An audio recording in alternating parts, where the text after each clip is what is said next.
It's the end of term Wonkhe show. We've got research on student expectations in September. There's a new bill in Wales, some immigration news, higher technical reforms. Michelle Donelan has been at the select committee.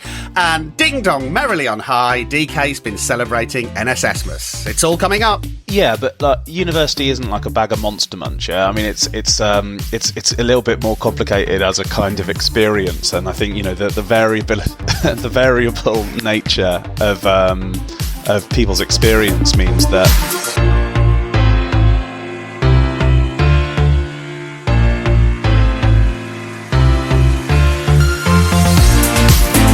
Welcome to the Wonkhe Show, your weekly way into this week's higher education news, policy and analysis. I'm Jim Dickinson, and here for our Bring In a Board Game end of term special. As usual, we have three brilliant guests. In Oxfordshire, Francis Corner is Warden, that's Vice-Chancellor to you and me at Goldsmiths, University of London. Francis, your highlight of the week, please. Absolutely. Well, almost a year ago, we declared a Green New Deal at Goldsmiths after a passionate campaign by staff and students. And this week we have launched our Plan 25, which is a commitment to being carbon neutral by, as you can guess, 2025. Fantastic. And in Nottingham, Alex Favier is Director of Global and Political Affairs at the University of Nottingham. Alex, your highlight of the week, please. I think after only about 1,400 drafts and 400 hours of consultation, we've finished the first draft of the Universities for Nottingham Civic Agreement. So it's going out to our partners to check that they're finally okay with it. So that's been about 2 years worth of work. Hopefully nearly done. Great news. And in York, David Kernohan is an associate editor here at Wonkhe. DK, your highlight of the week, please. Well, this week on Wednesday, I sent my last daily briefing of the term, and that's an important moment in the life of Wonkhe because it means we move into our summer mode, which means we don't have to get up at 6:30 every morning. Yeah, 6:45 instead. Good. So yes, we start this week with student expectations. This week at Wonkhe, we've published new research undertaken with Pearson, exploring nearly 3,500 students' experiences of learning in lockdown and their expectations for the coming academic year. Francis, what does this tell us? I think this is an excellent bit of work. I mean, there's been so much going on at the moment about what are people's expectations of universities in the context of COVID and the context of Augur and all of those sorts of things. So to actually have this really thoughtful bit of research, I think is a real important pointer for us all. It obviously highlights, for me, one of the most important issues, which is around 49% of these students are less confident about how they're going to move forward. And I think this issue about confidence for this generation of whether they're pupils at schools or at university, this issue is something we're really going to have to think about.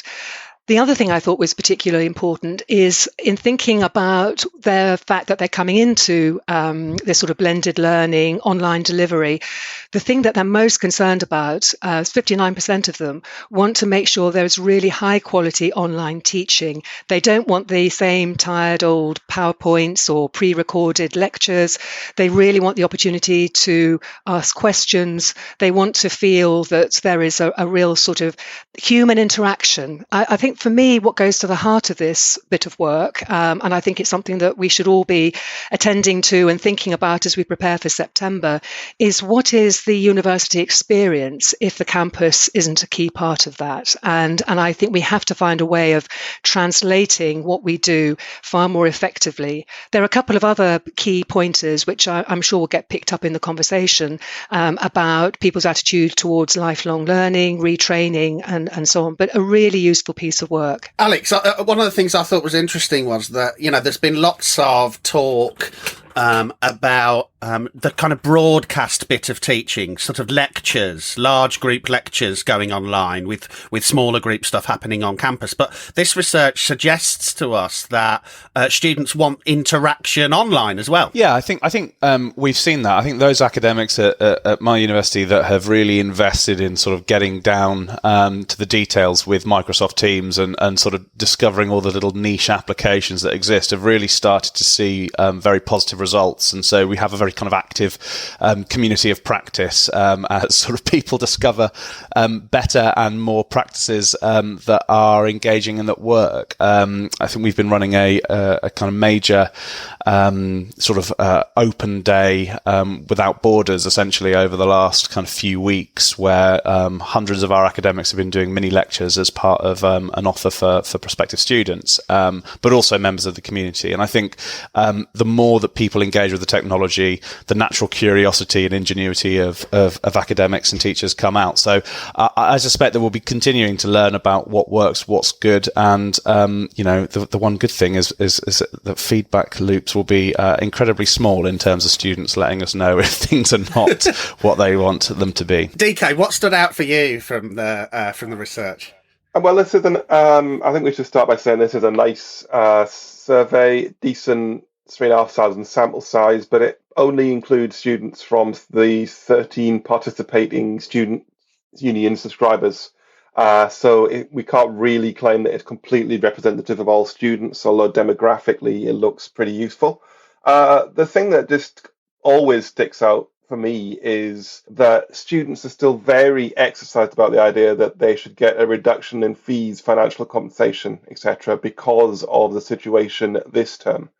Now, the temptation is to think that as we're planning for next term, we're thinking about a more comprehensive and more cohesive online offer, that these concerns will start to go away. And it's also the idea that people think that students might suspect that, okay, this is an emergency situation, but we still see 47% think because of what happened this term that they should get a reduction in fees and financial compensation. And there was a quote from a person at an SU that said people are nervous about navigating calls for refunds. Obviously, there's reasons not to ask for a refund as well, such as if your university has to give back loads of money to students, you might not actually have a university anymore.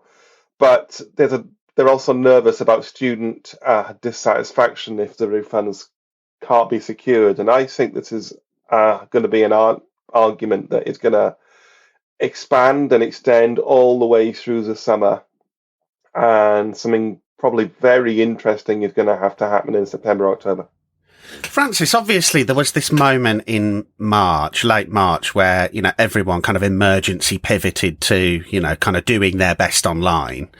And, one of the theories I've read suggests that, students are assuming that what they're going to experience in September, certainly returning students, will be broadly what they experienced in late March. But most universities have been working really hard to try and better the sort of, emergency pivot situation. Mm-hmm. I completely agree. And I think that, as Alex was saying earlier, everybody's been working really hard to ensure that we're not using those old slide decks.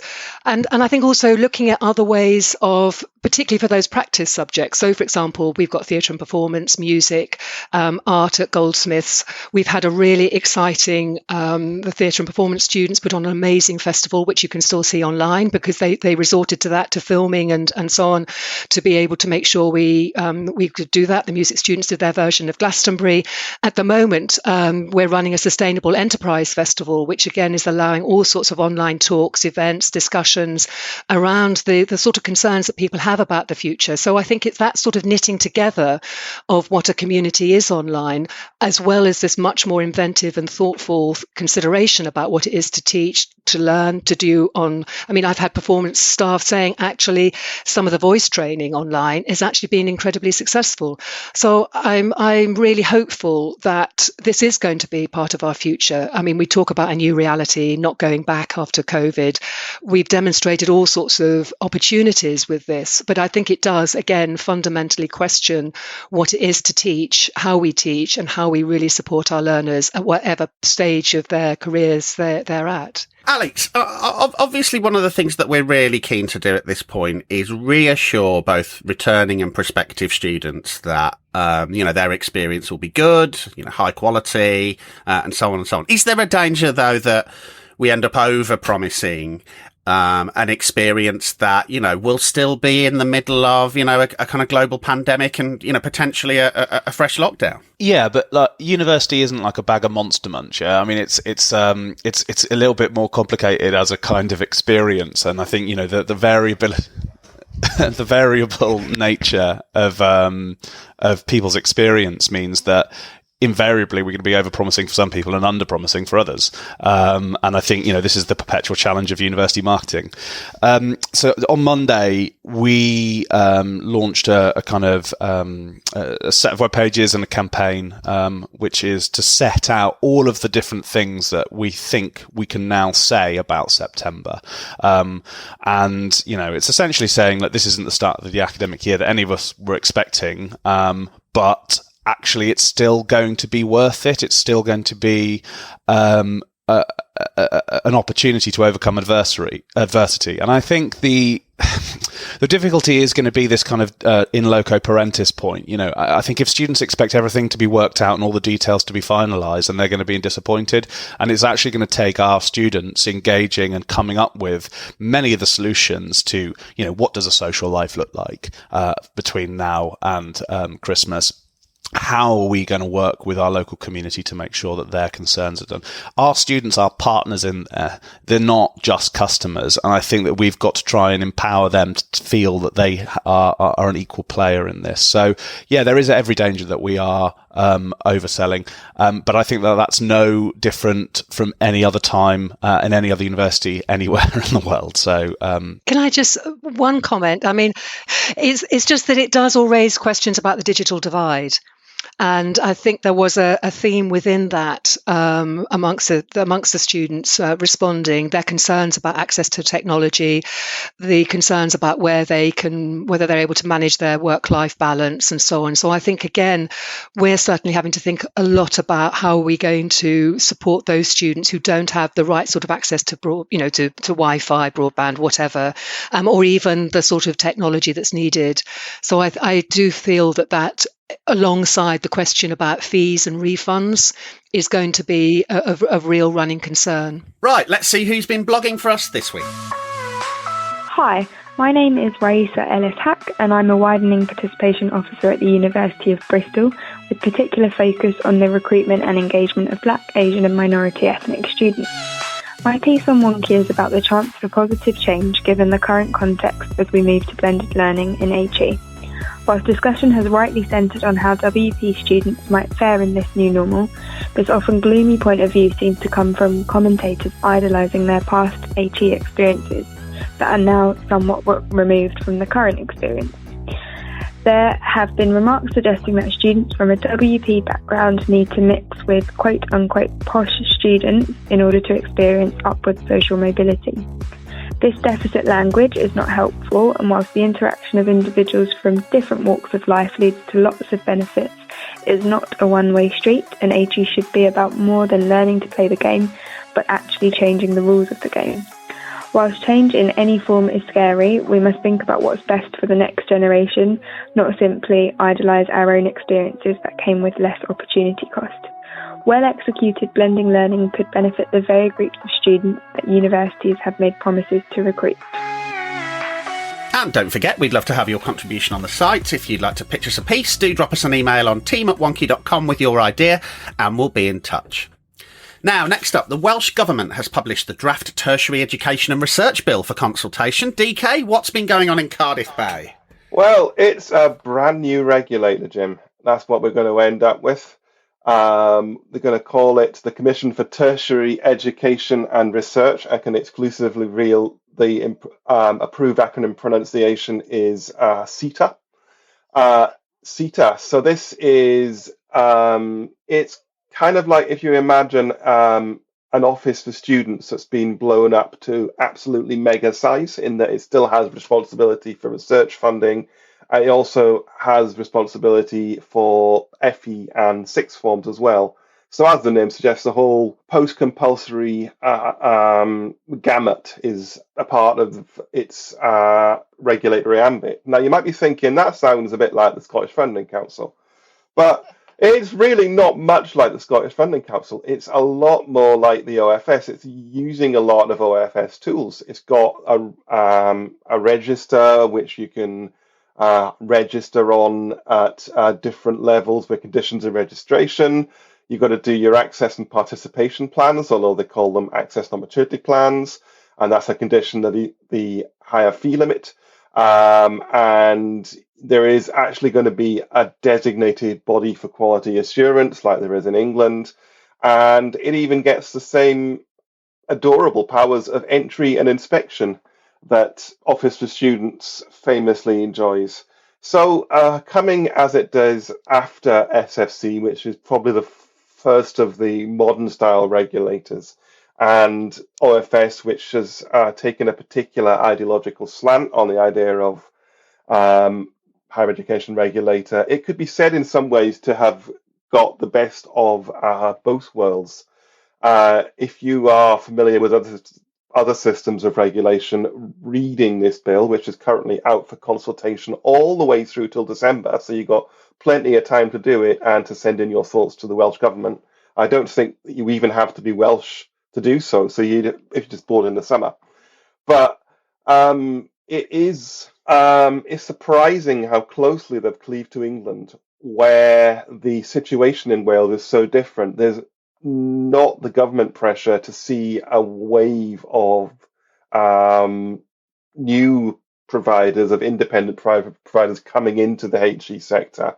Indeed, if you think back to the tail end of the last decade, Wales was actively trying to reduce the number of providers that they had by kind of merging them all together. So the idea of this registration system, it seems to tie into an idea of extreme market forces that just isn't really a thing in Wales. It's just not how they're doing it in Wales, is it? I mean, there's hardly any mention of market in the kind of documents or anything, around it. There's not, but I mean, yet for some reason you have this huge market enabling operation with all of the overheads that entails. Yeah, really, Francis, really very strange. What did you spot in here? And that's a really good question. I mean, I was wondering whether, for me, it's just a sort of sense about governments, ministers, wanting to have much greater control or oversight of what's going on in HE. I was quite interested, again, this sort of theme around technical, civic, the idea that apprenticeships, all of those, trying to see things in the round, which is sort of a theme that keeps sort of reoccurring in so many different aspects at the moment. That was for me, and again, just being a bit confused as to why they were going for this particular approach when the number of universities is comparatively small. They've got some really interesting sort of coverage. So what are they trying to really get out of this was the question that I was sort of left musing over. And Alex, that's fascinating, isn't it? Because, in theory, you have a big body like this as a kind of buffer between ministers and education so that ministers can exercise a little less kind of, direct control on the levers. But, as DK points out on the site this week, there's actually loads of bits of this where ministers could, press the buttons and pull the levers more directly. And, those are not necessarily powers that Kirsty Williams might use, but, she's not going to be around forever. Sorry, I was just cancelling my holiday after DK said that non-Welsh people could submit a response to the consultation. It's not like you were having a holiday anyway, was it, Alex? No, I don't. What is this holiday you've got booked, Alex? I'm not telling you, but I definitely am. I miss Hefke, I have to say, and one of the reasons I miss Hefke because of it. They're kind of regional representatives who tended to be actually quite sensible, well-informed, useful, proactive individuals that would get in touch with universities and discuss things. It was a much more kind of in partnership model. Apparently the OFS are going to do this. I have no idea whether that's actually happened yet or it's going to happen or it's one of those things that's been sort of pandemicked. with regards to this kind of overarching regulator, it's an entirely different context to that in England. I think I was heartened as well to see some mention of the civic in there, because I know that the Welsh government have been very enthusiastic about. It's actually on the face of the bill, which is really quite exciting. There's not actually very many provisions that link directly to what they're going to do about civic, but it is nice to have it up there. See, I don't have a problem with that, because I think the civic is so different dependent on the context that the university is operating, and that's the historical context, that's the geographical context, that's the kind of the economic context that each individual institution operates within. I'm actually quite relaxed about them not going into exactly what kind of detail. I mean, the worst thing that they could do is to have some sort of civic excellence framework, which would be a nightmare, because, you know, what works for the University of Nottingham doesn't necessarily work for Goldsmiths, doesn't necessarily work for Cardiff or Aberystwyth. They could use benchmarking groups, and they could call it the KEF. Yeah, they could do that. And recognition by the regulator that the civic is an important agenda and is a way that universities contribute is good. And I actually would hope that that might be something that other parts of the UK try to emulate. Good. Now, some immigration news this week, and Debbie has the details. This week we got some updated information on how immigration will work once the UK has left the EU. The government confirmed plans for the new global talent route, which will fast-track highly skilled workers, including researchers and scientists, in the immigration system and allow them to come to the UK without a job offer. There's a new guide for EU students hoping to study in the UK from 2021. Under the points-based system, students will be awarded 50 points for having an offer from a sponsoring institution, a further 10 points for meeting financial requirements, and a final 10 for meeting an English language requirement. Given that all the requirements add up to 70 points in total, which is the minimum required for a visa, and there's no option to find extra credit, assigning points seems a bit, pointless, but it's probably important to government that all the bits of the immigration system look similar to each other. EU students will also have to pay for a visa application and take on the NHS surcharge, which comes with a 25% student discount. Graduates will be able to apply for a visa to stay in the UK and look for work for 2 years following completion of their study, or for 3 years for PhDs. For skilled workers coming to the UK, they must have a job offer at the appropriate skills level and speak English, all of which bags you 50 points. After that, you can accumulate the remaining 20 points needed by having one or more of a job offer at a higher salary, in a shortage occupation, or by having a PhD in a subject relevant to the job. Gallingly for researchers in social sciences and humanities disciplines, having a PhD in those disciplines only nets you 10 points, while a PhD in a STEM subject gets you 20. Now, next up, Universities Minister Michelle Donelan has been up in front of the Commons Education Committee this week. Alex, what did she have to say? Yeah, Michelle Donelan, who, of course, is an alumna of the House of Commons Education Committee herself, so she should be very accustomed to the process. Spent about 75 minutes yesterday. I think the phrase grilling is a little bit too far. I think it was a kind of quite nice conversation, having watched some of it this morning. Yeah. Brain warming, I think it was. A mild saute of a kind of inquiry discussion. It's always quite hard with Michelle Donelan's speeches at the moment, because you get a surprise, but it's not the surprise that you expected. I think the biggest one, from my perspective, was again the kind of the ripping up of a decade's worth of widening participation policy. But I don't know if that was on purpose or not. So I think the quote that I was most interested in was actually, it's whether you're advantaged or disadvantaged, higher education is not necessarily the best route to go to get to where you want to go in life. And therefore, that didn't really mean, from her perspective, she said, I really think we need to move away from the focus of how many students get to university. So all of a sudden, I think she's trying to sort of say, well, it doesn't really matter which groups go to university, which disadvantaged groups go to university. Actually, it's about what happens when students are there. So the value add is very much being focused at the time spent at university, which is a little bit of a contradiction when she also then mentioned, the number of white working class students that struggle to get into higher education. But it seems consistent with this wider agenda set out by Gavin Williamson and Michelle Donelan over the last couple of weeks about a kind of renewed focus on FE, which of course has been driven by Alison Wolfe in Number 10, I'm sure. And I think it was, an interesting kind of articulation of that argument. What that means for how universities construct their access agreements, we shall see. But certainly it's a useful kind of canary in the mine moment in terms of many people working in WP. The other thing that I think she sort of talked about was the modularization agenda, where they're trying to encourage more kind of modular learning and part-time.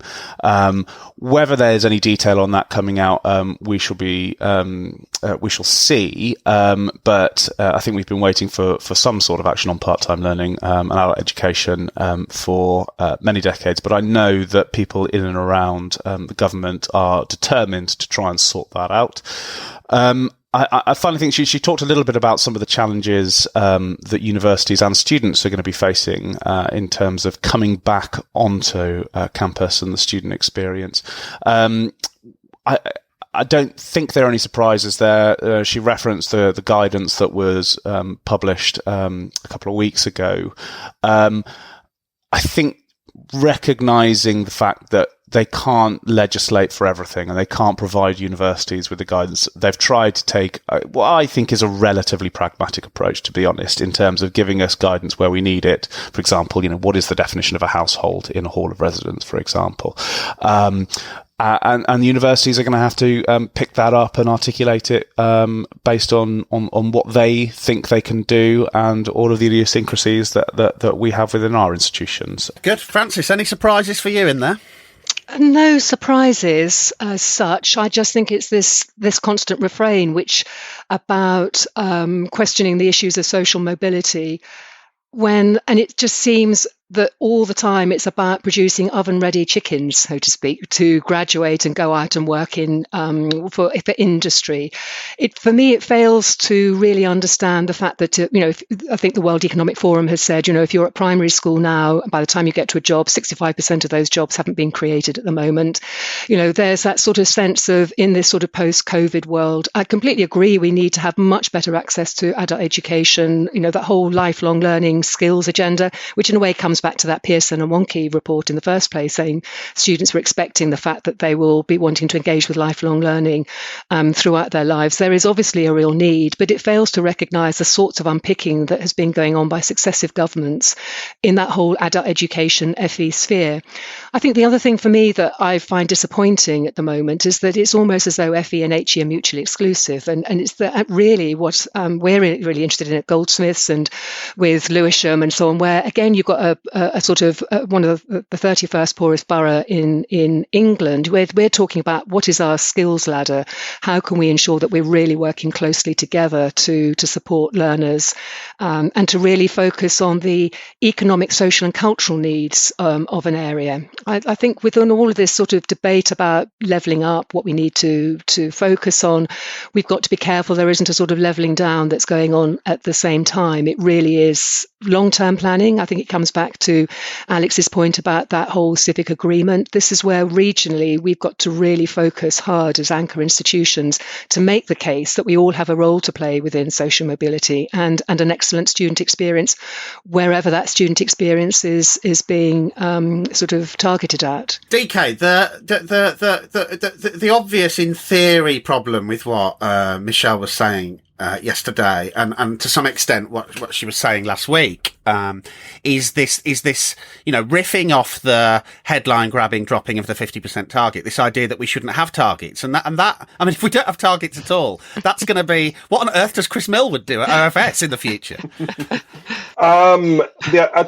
I don't think she was suggesting that we get rid of targets. I don't think she was tearing up the idea of widening participation targets.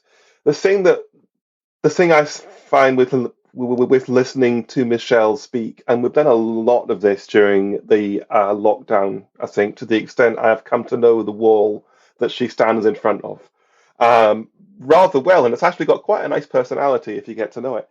But her background is in PR. She used to do PR for the World Wrestling Federation, of all things. And she is doing a PR job here. She has got the lines she needs to get across, and she gets them across. She sometimes mangles them a little bit, like the reference to New Labour. Yeah, indeed, so as we all do. I mean, like the reference to New Labour in the last speech, and some of the little bits here that just seemed a little bit off in that she's extemporizing around a theme. But I didn't really think there was anything new in this. The idea of getting rid of targets when you've got a body like the OFS, which is built around the idea of targets. It reports on everything. It collects everything. It's got a little dashboard sitting in Michael Barber's office. And even though we are going to be bidding a very fond farewell to Michael Barber, I don't think that apparatus is going to change unless DFE are going to tear the whole thing up and delight Alex and actually build a new regulator. I just can't see this happening. A lot of the lines in this to the Education Committee, it just looks a bit like a combination of a selection box of the best of what she's said so far and a little bit of extemporization. Some bits haven't quite worked. Now, it was NSSmas Day this week, and to deck the halls with boughs of data, here's our correlation correspondent, David Kernohan. So, welcome to Yes But Does It Correlate, the podcast segment that it's in the middle of July and I can't be bothered writing this bit. So I did the really obvious thing that you'd think to do with the NSS data. I plotted the overall satisfaction agree percentage for 2020 against the same value for 2019 on the same graph. And then I plotted all of the institutions as little dots in the middle. And what I'm wondering, if you can guess, is if there is a correlation between the two. Ooh, is there a correlation? Yes, I'm guessing that there is. This is the kind of thing that I pay Wonkhe to tell me. I would agree with that one, definitely. In terms of, I mean, in pretty much this entire podcast, this is the reason that I was so keen that Mark did the daily, so that I wouldn't have to do all of this underlying work. So I'm delighted that DK has done this correlation. So I think. Does it correlate, DK? Does it actually correlate? You did very well at getting out of answering the question there. I think there's possibly a cabinet level post for you in the future. That's all right. But it actually doesn't, and that really surprised me, because I thought, obviously if the NSS actually measures anything at all, that it's going to be pretty stable year on year. That you'd think if students are annoyed by the speed of the return of their marked work one year, they probably would be the next year as well, unless something's changed really, really quickly. But not the case. R squared is 0.24, which is a very weak correlation. And even if you take out all of the smaller institutions, the FE colleges, the alternative providers, the smaller specialists, you still can't get R squared above 60. 0.6. So it correlates really, really badly. So comparing results year on year is perhaps not as useful as we think it might be. Now, so that was the regular show, and just like last week, this week, again, a whole bunch of things emerged on Thursday lunchtime. The first of which, the big headline really, was the government's restructuring regime for higher education providers in England. So, DK, just take us through some headlines here. So, originally at the start of this year, we would have thought there would be no circumstances whatsoever in which the government or the OFS or anybody would step in to bail out a failing institution. But as usual, reality has stepped into the frame, and we understand that quite a lot of institutions, depending on which particular projections you look at, there could be anything around 13, are looking to be in danger of not surviving through the next year. And the OFS... Why did I say OFS? And DFE have decided that they might like to bail a few of those out. There's a lot of conditions, and they're very carefully drawn, not just to support the institutions that the DFE think are appropriate and important now, but also to kind of shape institutions to be more like what the DFE are looking for more generally. There's loads of stuff that pretty much goes along with the kind of speeches that we've been hearing from Michelle Donelan and Gavin Williamson. There's the idea of appropriately high quality courses that are meeting our local needs and giving graduates the skills they need to succeed. There's stuff about internationally excellent or locally and regionally relevant research, and there's stuff about sustainability, all of which you'd kind of think would be the kind of thing you'd look at. But there's also the weird ideological things. Free speech is back. Giving students' unions funding to campaign about stuff. I know a particular favourite aspect of this of yours, Jim, has turned up pretty much out of nowhere. And of course, senior staff pay and spending too much money on admin, which sounds like the kind of thing that the Coalition for the Defence of British Universities would be campaigning about rather than DFE. It's all very, very odd. I mean, what do you make of all this, Jim?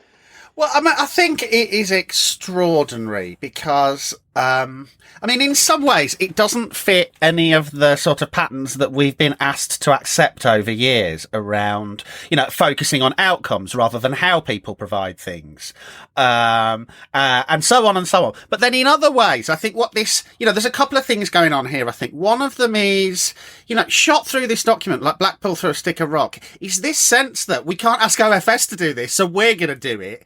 And that is really difficult. You've got this regulator that's also a funder, and now you've got this funder that will fund on the basis of effectively some regulation around, specifying what universities are and aren't allowed to do in exchange for a loan or a bailout. So that's weird. And then I think the other thing that's weird is this kind of shopping list of lines from speeches. And I think what we don't know is whether all of that is kind of real and will manifest itself more deeply in the response to Augur later, or whether this is very temporary, just chuck some lines in there so it plays well in the press and make sure that this is, is tied to any bailout. And I guess the example is, this is a document that at one point suggests that for a plan to be credible from a university in order to get access to this funding, it would have to have reflected on how much money it gives the Students' Union that the Students' Union then spends on sabbatical officers.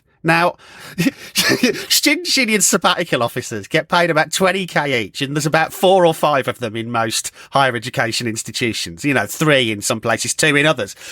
This is not a lot of money in the grand scheme of financial collapse of a university. Most SABs are paid less than 1 year's worth of international student fees. So, the really interesting question, I think, is, as I say, whether or not there's a bunch of clues in here for what might end up being an approach to regulation and funding in the autumn, or whether we just kind of are where we are and you have to put some lines in order to justify, a kind of settlement.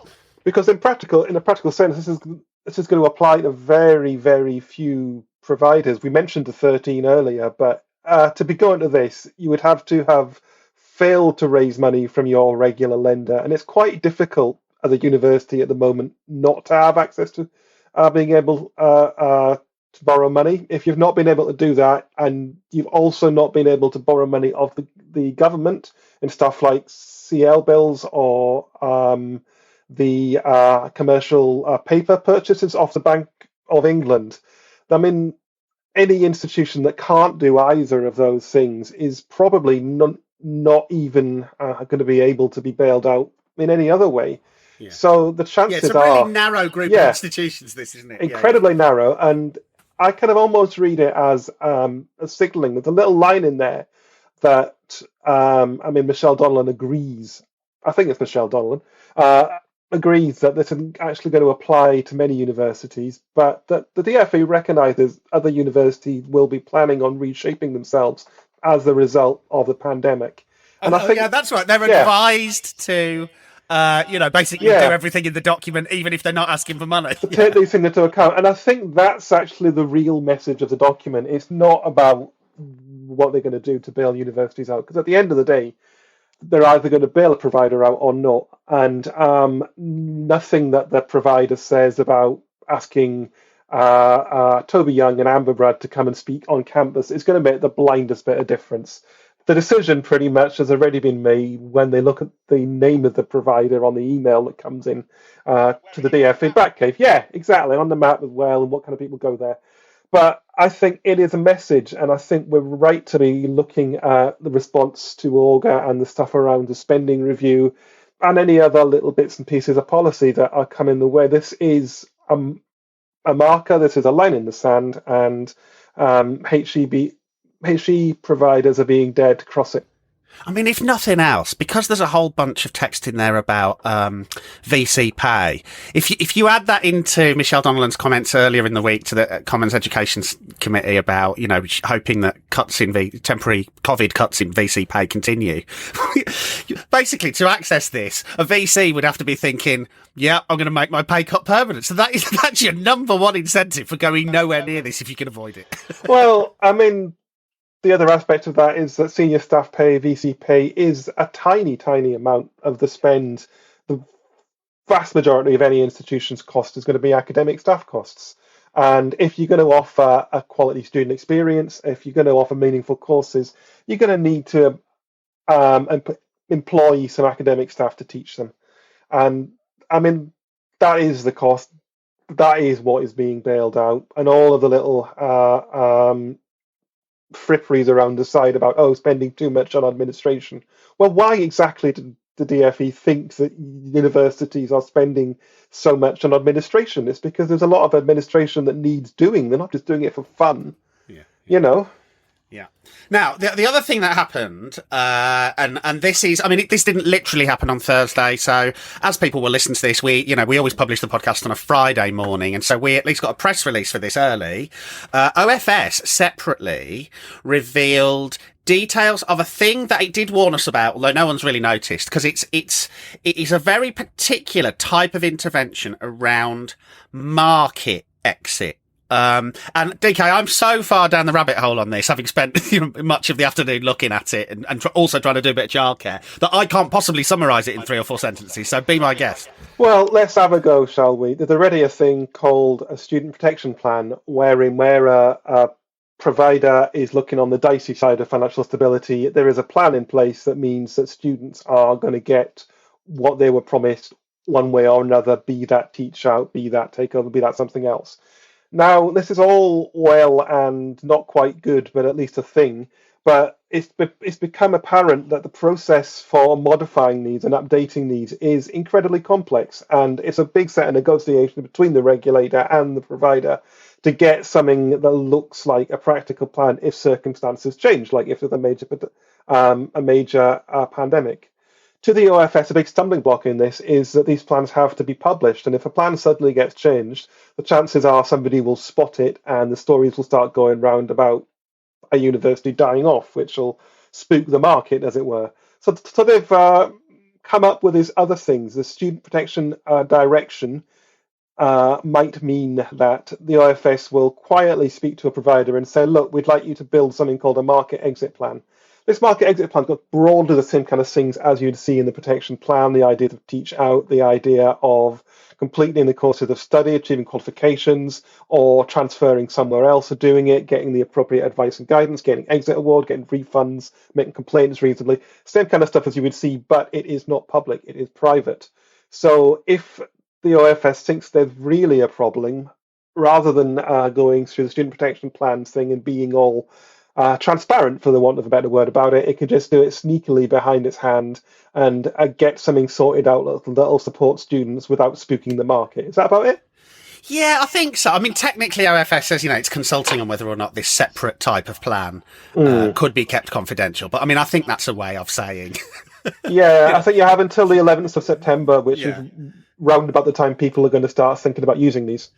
Yeah, and look, I mean, there are 3 really big things for me that come out of it. One is, look, when the OFS register launched, there were these funny little social media graphics, and the message to students was, if the provider you're thinking of going to is on the register, you can be assured that we've checked it out and it's definitely legit and all good, or words to that effect.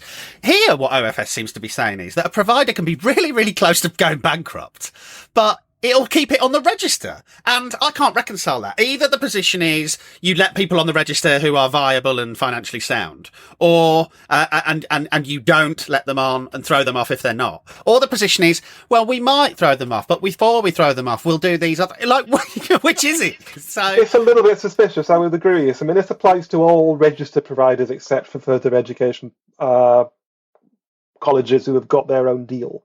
And, all of these registered bodies, because the register's only been in existence for a couple of years, they would have had their finances success. They would have been sustainable, I think it is, for 5 years, and they would have been viable for 3 years, which meant that they would have to have a pretty solid financial backing even to get on the register in the first place.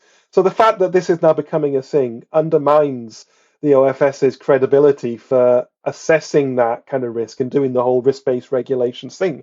They don't necessarily know if providers that they're admitting onto the register are going to be financially sustainable or not. And this is not the kind of gradual and stately descent through the operation of market forces and students no longer being interested in their courses. This is a direct and present danger from something that, it's a global pandemic. It's not really a university's fault, but the Office for Students is ongoing registration monitoring.